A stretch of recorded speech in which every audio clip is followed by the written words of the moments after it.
संदेश देणारे तथागत गौतम बुद्ध, गाजविला प्रताप असा झुकविली ती जुलुमशाही, गाजविला प्रताप असा झुकविली ती जुलुमशाही, धन्य तुझी गऊ त्या शिवाची आई. ज्या सिंहानं उभा महाराष्ट्र मुघलांच्या जट्ट्या खायतो होरपळताना आपल्या आईच्या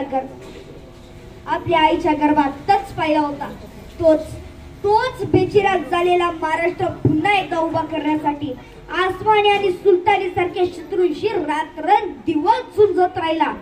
अरे गर्वाने देतो आम्ही त्यांना आमच्या देववाऱ्यातल्या देवाची जागा, अरे गर्वाने देतो आम्ही त्यांना आमच्या देववाऱ्यातल्या देवाची जागा. कारण वर्तमान काळच्या छताडावर पाय ठेवून भूतकाळ उलटा टांगून भविष्य घडवायला शिकवणाऱ्या या पवित्र मातीतील राजास रक्ताच्या थेंबातून मानाचा मुद्रा. स्वराज्याच्या वाटेवर येऊन आमची वाटमारी करणाऱ्याच्या वाटेवर जाऊन त्यांची वाट लावल्याशिवाय आम्ही आमच्या वाटेवर परतत नाही, हा मराठ्यांचा इतिहास सिद्ध करून दाखवणारे छत्रपती संभाजी महाराज. टिळा टोपी घालून माळा म्हणती आम्ही साधू, टिळा टोपी घालून माळा म्हणती आम्ही साधू, दया धर्म चित्ती नाही ते जाणावे भोंदू. कलियुगी घरोघरी संत झाले फार, कलियुगी घरोघरी संत झाले फार, वित्तीवरी पोटासाठी हिंदी दारोदार असे परखड मत मांडणारे संत तुकाराम. पोराले चांगले कपडे घेऊ नका, बायकोले चांगली साडी घेऊ नका, जेवणाचे ताट मोडा पण पोराले शिकायला धाडा, असा क्रांतिरूपी संदेश देणारे संत गाडगे बाबा. व ज्यांनी फक्त महाराष्ट्रालाच नाही तर संपूर्ण भारताला छत्रपती शिवाजी महाराजांचं स्वराज्य पुन्हा एकदा बहाल करून दिलं, असे भारतरत्न विश्वरत्न डॉक्टर बाबासाहेब आंबेडकर. या सर्व महान विश्वविभूतींना मी सुमेध भालेराव विनम्र अभिवादन करतो. ज्या आयोजकांनी मला इथे बोलण्याची संधी दिली याबद्दल मी त्यांचे आभार मानतो व माझे विचार मांडण्यास सुरुवात करतो. आज 350 वर्षांनंतर सुद्धा छत्रपती शिवाजी महाराजांचं नाव घेतल्यावर मान आदराने झुकते. कारण 450 वर्ष झाली आपल्याला तुकोबा आठवतात, 350 वर्ष झाली आपल्याला छत्रपती शिवाजी महाराज आठवतात, 325 वर्ष झाली आपल्याला छत्रपती संभाजी महाराज आठवतात, पण 60 वर्ष झालेल्या आपल्या आजोबांचं नाव आठवत नाही. का होतं असं? कारण जो माणूस जगतो ही समाजासाठी आणि मरतो ही समाजासाठी त्यालाच आपण लक्षात ठेवतो, पण जो माणूस जगतो ही स्वतःसाठी आणि मरतो ही स्वतःसाठी त्याला कोणीच लक्षात ठेवत नाही.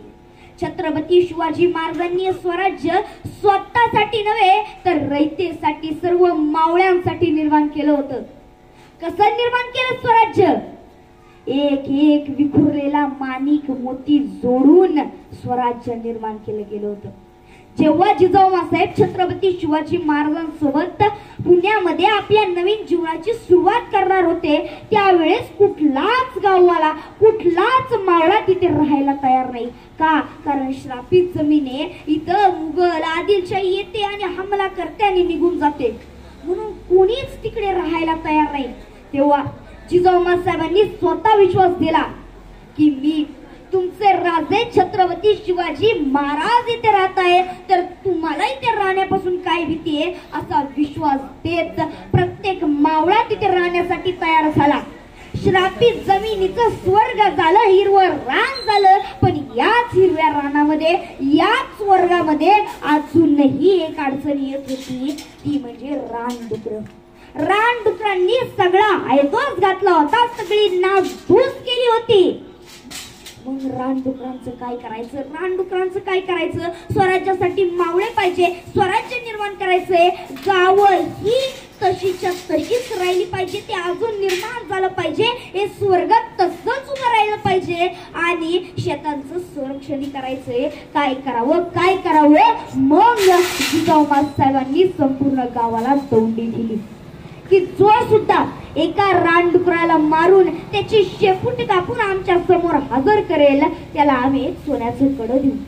सोन्याचं कडं मिळणार, सोन्याचं कडं मिळणार असं म्हणत पहिला मावळा म्हणाला, काय मी सोन्याचं कडं मिळवणार, मलाही सोन्याचं कडं पाहिजे असं पहिल्या मावळ्याची सुरुवात झाली.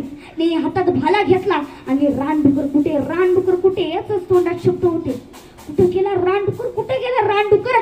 जसा रानडुकर भेटला तसं त्याच्या पोटात भाला घुसून त्याची शेपूट कापून आऊसाहेबांसमोर हजर करायची आणि एक सोन्याचं कडं मिळवायचं.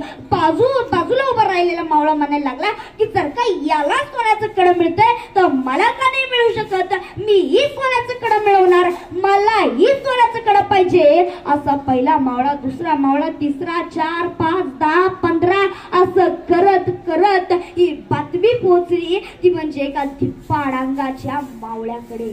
उमराट मध्ये राहणारा मावळा म्हणाला की यात काय मोठी गोष्ट आहे, मीही त्या रानडुकराला मारून सोन्याचं कडं मिळवू शकतो, मी त्या रानडुकराचा नायनाट करणार. असा रात्री निघाला.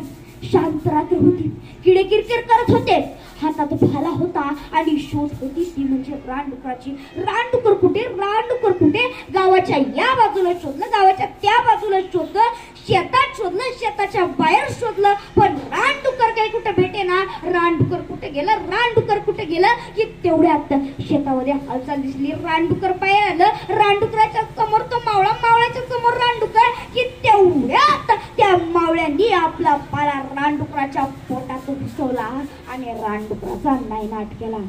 त्या रानडुकराला उचलून गडावरती नेलं आणि मावळे विचारायला लागले, यावेळेस कशाला आलाय, तुझं नाव, काम, आता पत्ता सांग. पहिलं तुम्ही आऊसाहेबांना बोला, अरे तुझं नाव सांग, काम सांग आणि एवढ्या रात्री कशाला आलाय त्याचं कारण सांग. पहिलं तुम्ही आऊसाहेबांना बोलवा. एवढा सगळा गोंधळ ऐकून आऊसाहेब स्वतः खाली आले आणि विचारलं, काय झालंय आणि तू या वेळेस कशाला आलाय आणि रानडुकराला इथं कशाला आणलंय. आऊसाहेब मुजरा करतो, तुम्ही दौंडी दिली होती ना की जो सुद्धा रानडुकराला मारून त्याची आमच्या समोर हजर करेल त्याला आम्ही एक सोन्याचं कडं देऊ. मानले मी रानडुकराला मारून. अरे रानडुकराची शेपूट कापून आणायला सांगितली होती, तू अख्खं रानडुकरच आणून इथं ठेवलंय आणि जर का सकाळी आला असता तर काय सोन्याचं कडं भेटलं नसतं का. आऊसाहेब मला काही सोन्याचं कडं नको, मला फक्त तुमच्या कौतुकाची थाप पाहिजे, मला नको त्या सोन्याचं कडं. आणि याच कौतुकाच्या थापेने निर्माण झाले ते म्हणजे उदयबानालाही थांबवणारे, उदयबानालाही आपल्या जीवनापर्यंत लढवत ठेवणारे तानाजी मालुसरे. असं निर्माण झालं स्वराज्य. एक मावळा जोडून, एक माणूस जोडून, एक गावातला धप्पाड माणसाचा माणूस जोडून स्वराज्य निर्माण केलं गेलं. यामध्ये वेगवेगळ्या जातीचा, वेगवेगळ्या समाजाचा वेगवेगळा माणूस असूनही आज आपण म्हणतो की छत्रपती शिवाजी महाराज हे मराठांचे, छत्रपती शिवाजी महाराज हे मराठांचे. खरंच छत्रपती शिवाजी महाराज फक्त मराठांचेच का? नाही. मराठा म्हणजे नक्की कोण? आधी लग्न कोंडाण्याचं मग रायबाचं असं सांगणारा तानाजी मालुसरे म्हणजे मराठा. मृत्यू टाऊका असूनही जो प्रति शिवाजी बनतो ना तो म्हणजे मराठा. घोड खिंडीला पावन खिंड करणारा बाजी प्रभू म्हणजे मराठा.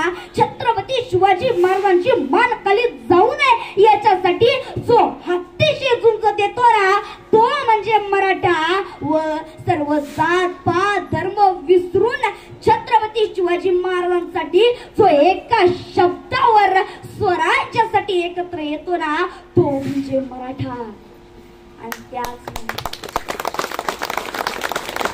आणि आपण ज्या छत्रपती शिवाजी महाराजांना आज मराठा म्हणतो त्यांना आपण या वेगवेगळ्या धर्मामध्ये त्यांचं विभाजन केलंय.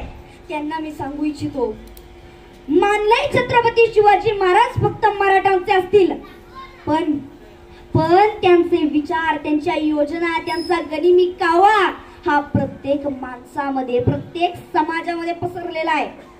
त्यांचे विचार सर्वात महत्वाचे आहेत आणि तेच विचार आजही प्रत्येक माणसाच्या मनात जागरूक आहेत. छत्रपती शिवाजी महाराज यांना आपण वेगवेगळ्या धर्मामध्ये विभाजन करून वेगवेगळ्या धर्माचा माणूस म्हणतो की हे आमच्या धर्माचे आमच्या धर्माचे. त्यांना सांगू इच्छितो, शिवराय आपले भीमराय आपले आपण सारे भाऊ भाऊ. शिवराय आपले भीमराय आपले आपण सारे भाऊ भाऊ. चल भारतीय नागरिक हो, चल भारतीय नागरिक हो. हे छत्रपती शिवाजी महाराजांच्या विचारांचं वादळ, हे छत्रपती शिवाजी महाराज यांचे विचार आजही जागृत आहे का? याचं एक कारण ते म्हणजे संतोष सर यांनी एक असं वादळ निर्माण केलं जे त्यांच्या डेथ नंतरही प्रत्येक घाटावरून आलेल्या माणसाला, प्रत्येक घाटावरून आलेल्या मराठी माणसाला आपल्यामध्ये समावत चाललेला आहे. घाटी मराठी संघटना ही याच्यासाठी निर्माण केली होती की मराठी माणसाची अस्मिता जिवंत राहिली पाहिजे. घाटावरून आलेला जो माणूस असतो त्या माणसाची अस्मिता जागा राहिला पाहिजे. त्याचा विश्वास, तो माणूस, त्याची अस्मिता ही जिवंत राहिली पाहिजे याच्यासाठी निर्माण केलं होतं घाटी मराठी संघटना. संपूर्ण आयुष्यामध्ये मला एवढं दुःख झालं नाही, एवढं वाईट वाटलं नाही जेवढं दुःख मला संतोष सर यांची डेथची बातमी ऐकल्या वेळेस वाटलं. मी फार लहान होतो त्यावेळेस माझं स्पीचचं करिअर सुरूच झालं होतं की तेवढ्यात संतोष सरांनी मला माझ्या जीवनाच्या सुरुवातीला सर्वात मोठा स्टेज मिळवून दिला आणि तिथूनच माझ्या करिअरची सुरुवात झाली, माझ्या टॅलेंटला जोपासण्याची सुरुवात झाली. ते संतोष सरांनी माझं टॅलेंट ओळखलं, त्याला उभारी दिली आणि आज त्यांच्याच निर्माण केलेल्या संघटनेला एक उभारी देणारा, त्यांच्या संघटनेमधला मी एक छोटासा मावळा, त्यांचे विचार पसरवण्याची, ते ज्यांना मानत होते ते म्हणजे छत्रपती शिवाजी महाराज यांचे विचार पसरवण्याचा एक छोटासा प्रयत्न करत आहे. म्हणून अशी आशा बाळगतो की घाटी मराठी संघटना ही संतोष सर यांच्या कुटुंबाला, या संपूर्ण महाराष्ट्रामध्ये आलेल्या प्रत्येक घाटावरून आलेल्या माणसाला मदत करेल अशी मी आशा बाळगतो. व यांचा जो लीडर होते संतोष सर यांची डेथ झाल्यानंतर सुद्धा ही संघटना अजूनही चालू आहे, ही संघटना अजूनही जिवंत आहे. ही संघटना आता जिवंत आहे आणि ती जिवंत राहिली पाहिजे, ती जागृत राहिली पाहिजे अशी मी आशा बाळगतो व एवढे बोलून मी थांबतो. धन्यवाद.